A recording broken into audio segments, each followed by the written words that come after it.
sun is trying to come out and there's some ruckus around the area. Let's see what it is later, huh? And what did I read today? Lots about, I guess, drones and wars. How about this first one? This one says Zelensky touts new drone missile calls Putin sick old man. As it says here, President Volodymyr Zelensky touted a newly developed Ukrainian drone missile on Saturday that he said would take the war back to Russia, and scornfully derided Russia's Vladimir Putin as a sick old man from Red Square.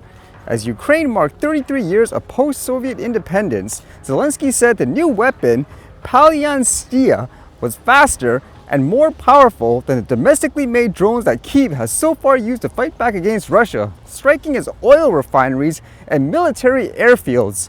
Our enemy will know what the Ukrainian way for retaliation is. Worthy, symmetrical, long-ranged, he said. And with that said, I'm guessing this is related to the attack. It says Putin declared a state of emergency after a huge kamikaze drone strike. A state of emergency was declared in the Voronezh region of Russia after a kamikaze drone strike caused a major blaze at an ammunition warehouse. At least 200 people were evacuated and 2 people were injured, one seriously in the district. Regional Governor Alexander Gusev acknowledged there was a detonation of explosive objects and claimed the ignition came from the falling debris from a drone. Russian channels meanwhile confirmed that an ammunition warehouse had been struck. There were pictures of the incident and as well what I would assume is diagrams of this, I guess, drone per se that they use as a weapon. And it says Ukrainian forces are engaged in a long-term campaign of drone strikes aimed at damaging Russia's military infrastructure and oil industry. And so again, in this regards anyways, non-stop war between the two, and it doesn't look like either side's gonna give in. And it makes you wonder too. I know in some places there are things like elections that are supposed to be coming up. If people go into a full-on war, like in this case, for example, World War I, would that actually stop that from actually happening? Although in a non-war manner, how about this one, where apparently there were more videos about police using drones to find suspects. And this one here says, last night the team were asked to look for a male who had run from officers and hidden in gardens. And you can see basically they show you the videos of the drone with a thermal camera and all that. I actually found that kind of interesting how it seemed like in terms of the heat and so forth, I'm wondering why the roads are actually really bright in that sense, because is that where the heat is being generated for some reason compared to the rest of the area? I would assume things like the houses would have more heat. But it says within a minute we had located him, and following a rooftop standoff, the male was arrested. Apparently using the drone to find him is quote cheating. Who knew? What is that what the guy said? Yes, cheating. It's like something straight out of a game or something. But yeah, it's kind of interesting seeing, I guess, the way they configured, I guess, the thermal camera and all that. It's kind of odd again. And then I read this, which is kind of interesting, as apparently in recent times there are astronauts that are stuck in space or something like that, and they need to find a way to get down. And according to this, it says NASA isn't going to use Boeing's, I guess, material. Is it just because of all that bad news recently about the company? This one says NASA decision against using a Boeing capsule to bring astronauts back adds to the company's problems. NASA's announcement Saturday that it won't use a troubled Boeing capsule to return 2 stranded astronauts to Earth is yet another setback for the struggling company, although the financial damage is likely to be less than their reputational harm. Once a symbol of American engineering and technological prowess, Boeing has since seen its reputation battered since 2 737 MAX airliners crashed in 2018 and 2019, killing 346 people. The safety of its products came under renewed scrutiny after a panel blew out of a MAX during a flight this January. And now NASA has decided that it is safer to keep the astronauts in space until February rather than risk using the Boeing Starliner capsule that delivered them to the International Space Station. The capsule has been plagued by problems with its propulsion system. Can you imagine that? Being stuck in space and you're saying, okay, it's better just to wait versus using this company's products? Wow, that is really bad in terms of the reputation for the company anyways. Although till February is quite a bit away. I wonder if they actually have that much reserves in terms of food and so forth too, huh?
Alright, see you guys later.